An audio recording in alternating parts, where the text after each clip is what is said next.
Good morning, it's Alyssa from Romewise, your go-to guide to Rome. I am here today at Palazzo Colonna to take you with me on a visit of this amazing palazzo here in Rome. It is a prince's palace, and we are going to be visiting today with the director of this museum, Patrizia Piergiovanni. I'm going to introduce you to her before we start our tour, and you'll see her throughout. Come with me while we go see this incredible palazzo in Rome. Let's go.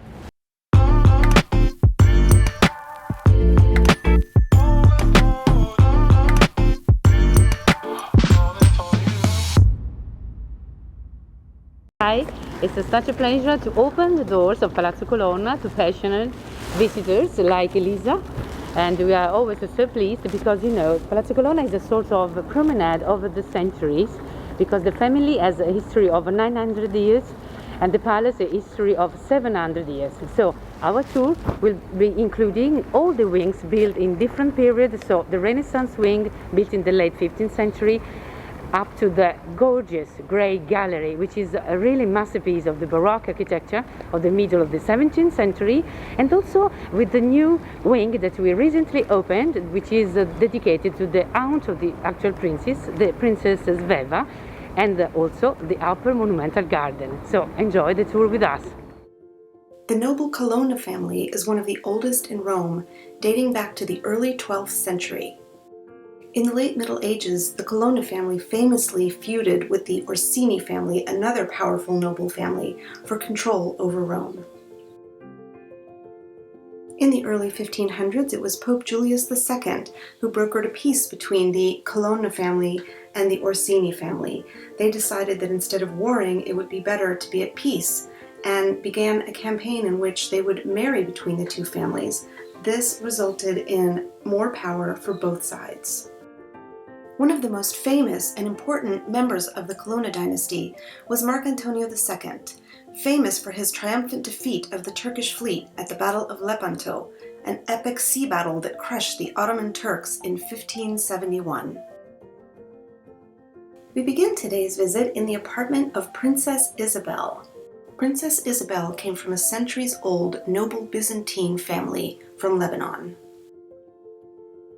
Here in Palazzo Colonna, Isabelle entertained the crème de la crème of international royalty and high society. Isabelle fiercely defended the artistic collection of the family through both world wars. It is thanks to her that the palazzo is as you see it today, just as it was when she lived here. One of the daughters of Marcantonio II was Costanza. She befriended the artist Caravaggio. She became his protector, at times offering refuge in Palazzo Colonna and assisting in some of his attempts to avoid prosecution after he'd had some dust-ups with the law.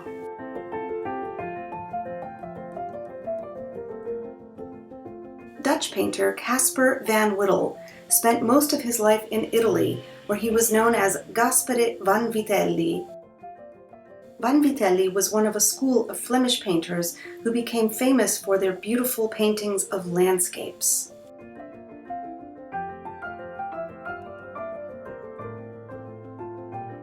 The Hall of the Fountain contains some masterpieces, like the original Venetian-style floor and paintings on the ceiling by Renaissance artist Pinturicchio.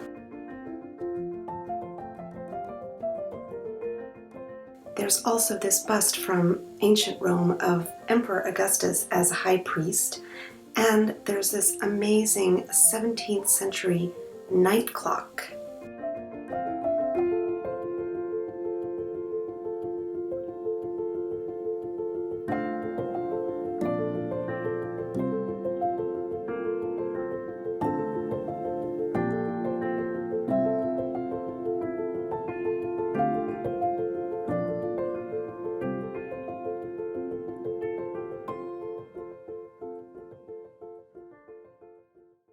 In the 15th century, Odonne Colonna became Pope Martin V.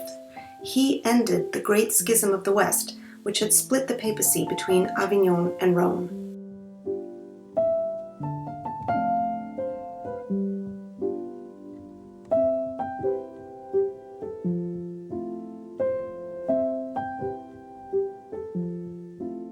Another important member of the Colonna family was Vittoria Colonna, who became a widow at a young age and dedicated herself to poetry.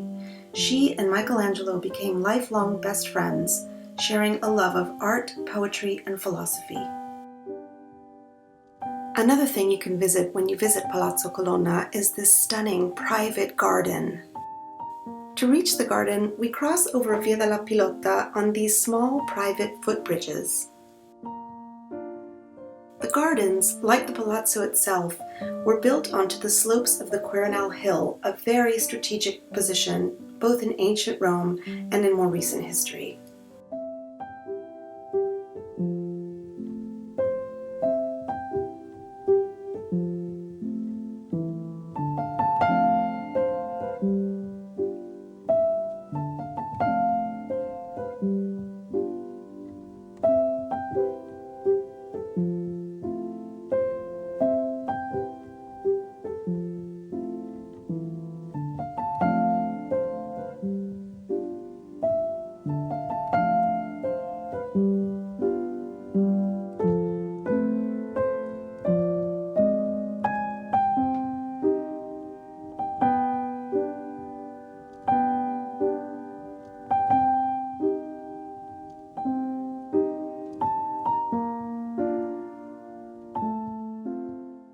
Yes, we are now in the Great Gallery.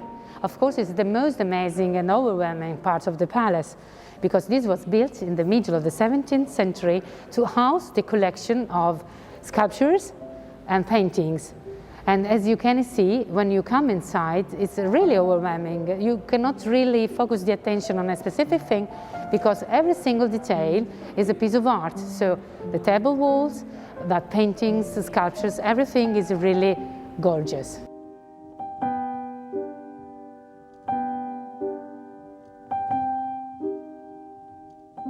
Well guys, thanks for watching. I hope you've enjoyed this video about visiting Galleria Colonna.